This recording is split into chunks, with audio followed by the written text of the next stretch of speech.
পিকলুকে নিয়ে কিছু কথা, কিছু স্মৃতিচারণ।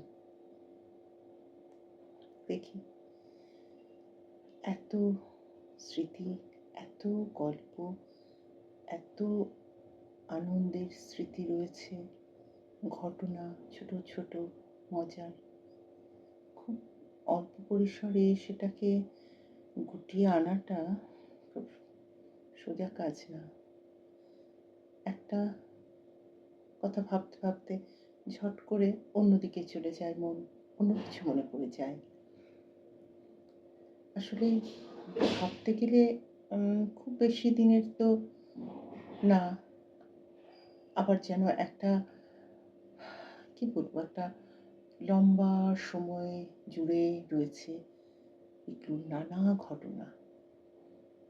আসলে গ্র্যাজুয়েশনের সময় যখন প্রথম আমার জুনিয়র, 1 বছরের জুনিয়র হিসেবে এলো পিকলু,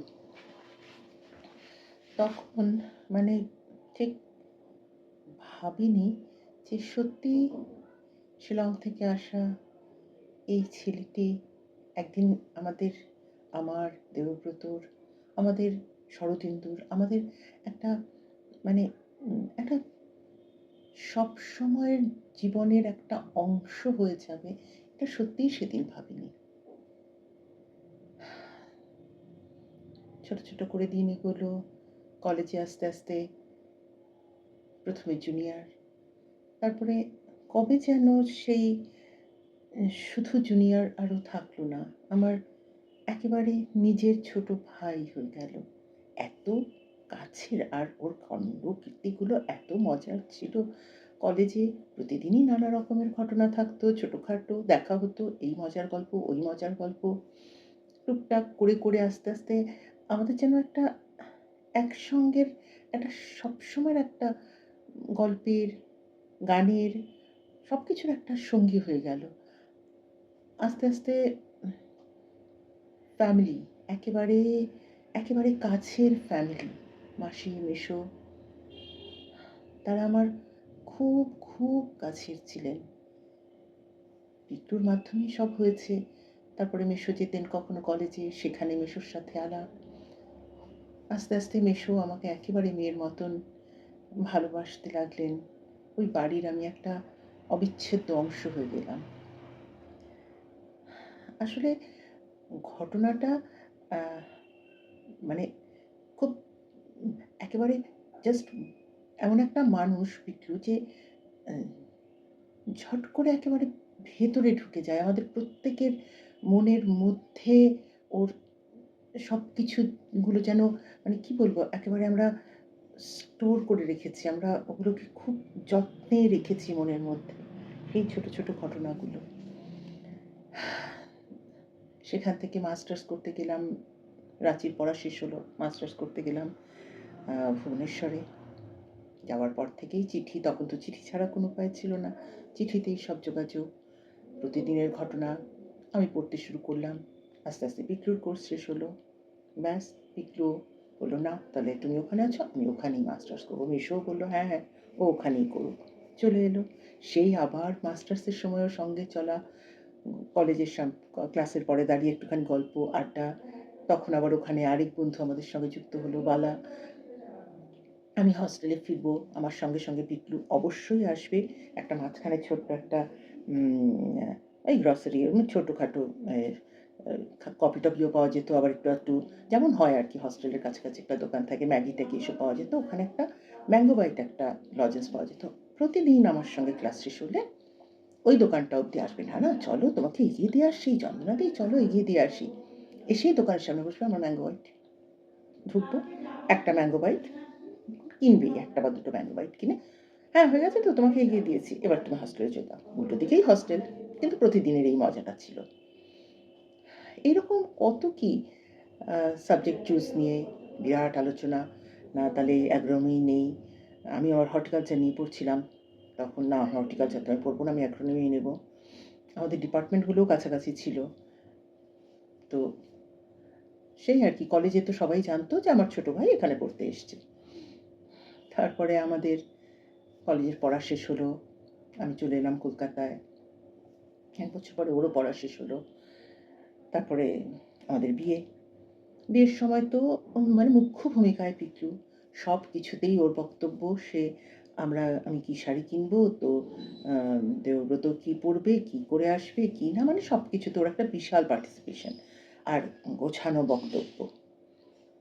আর কত কিছু কথা। তারপরে কলকাতায় যাই হোক বিয়ে হলো। বিয়ের পরে আমরা শিলিগুড়ি যাবো, ওখানে বৌভাত। obviously ও যাবে সঙ্গে, আমাদের সাথে গেল।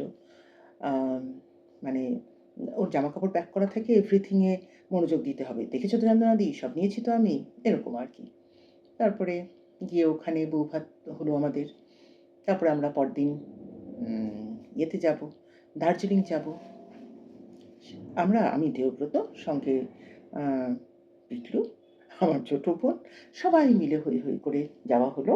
এটা নিয়ে কোনো চিন্তাভাবনা, মানে এটাই তো হবে। চন্দ্রনাথ দেবতা যাবে মানে আমরা সঙ্গে যাবো এবং গিয়ে মজা করবো ওখানে।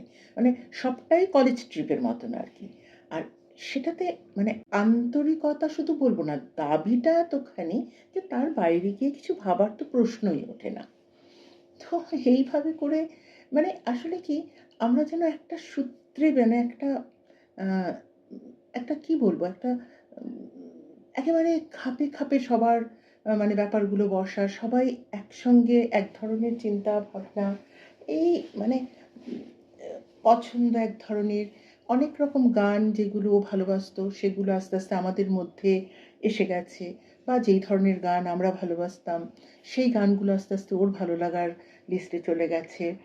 উম কত ইংলিশ ভালো, ভালো কবিতার বই অনেক সময় আমাদেরকে দিয়েছে।